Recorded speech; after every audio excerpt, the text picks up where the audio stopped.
Let me tell you where I was starting from. I didn't grow up with computers. My working life was physical, construction, moving houses, running a mowing business, keeping bees. When other people were getting comfortable with technology, I was pouring concrete and loading blocks.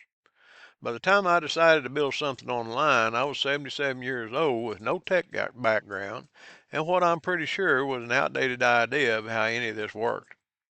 If you've ever felt like technology was built for somebody else, somebody younger, somebody who grew up with it, I understand that feeling from the inside. Here's what happened when I started anyway. My name's Ray Main. I'm a pastor, I'm a beekeeper, I'm a grandfather of 5. I tell people I recorded all 1189 chapters of the King James Bible on YouTube a while back. God asked me to do that. I've had that feeling for 3 or 4 years before I done it. But whenever I finally got started, I recorded all of them. Somebody asked me about monetizing them. I told them no. That was God's business, who he brought to them and all like that. I wasn't going to try to make any money out of it. Now, I'm not telling you this because it's impressive, but because it tells you something about how I approach a big task. I didn't record them all at once. I just did the next one, every day, the next chapter, until it was done. I brought that same approach to learning this, but I won't pretend it was easy at first. There was 9 years in between those two tasks. The early weeks of trying to learn online marketing were humbling. I asked questions that probably made me sound like I'd never seen the internet. I made mistakes I'm sure other people found amusing. I had to go back and watch the same instruction 3 or 4 times before it sank in. That's what no tech background actually looks like in practice. Not dramatic, just slow and a little embarrassing sometimes. But here's the thing about slow. Slow isn't the same as stopped. In beekeeping, you learn that pretty quick. A hive in winter looks like nothing's happening. It's quiet, it's still. You'd almost think it was dead if you didn't know better, but the bees are in there. They're clustered together, keeping the queen warm, waiting for spring. The work is happening. You just can't see it from the outside. Learning something new from scratch at my age felt like that. Progress that was real but invisible for a while. And that's what I found that mattered more than having a tech background. I found a system simple enough for a beginner to follow. I did my homework. I was skeptical.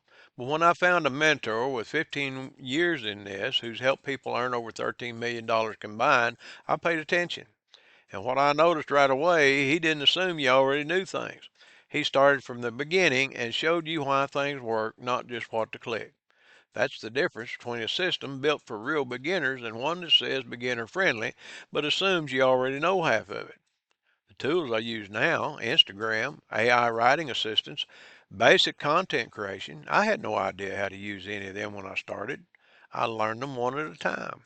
Didn't try to master everything before I moved, just learned enough to take the next step, then took it. That's actually a strategy, not just stubbornness.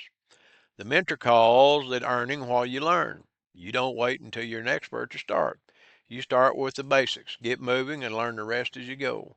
The motion itself teaches you things that watching videos never will. Now, about 7 months in, I have a growing Instagram following, a YouTube channel, a Skool community. None of that existed before September 25, not because I had a tech background, because I didn't let having one stop me. I think a lot of people use I'm not tech savvy as a reason to wait. I didn't understand it. It feels responsible. You don't want to start something you can't finish, but most of what you think you need to know, you'll learn it in the doing, not before. The bees didn't wait for me to become an expert beekeeper before they needed tending. I learned by tending them, made mistakes, got stung a few times, figured it out. This isn't any different. God didn't give any of us all the skills we'd ever need up front. He gives you enough for the next step. If your tech background feels like a wall between you and this, I just ask you to watch what I found before you decide it's not for you. The link's in the description. It's a free webinar. Watch it and see if it feels like something you could actually follow. I started with nothing in this space. If I can figure it out, I have a hard time believing you can't. I'll see you Friday.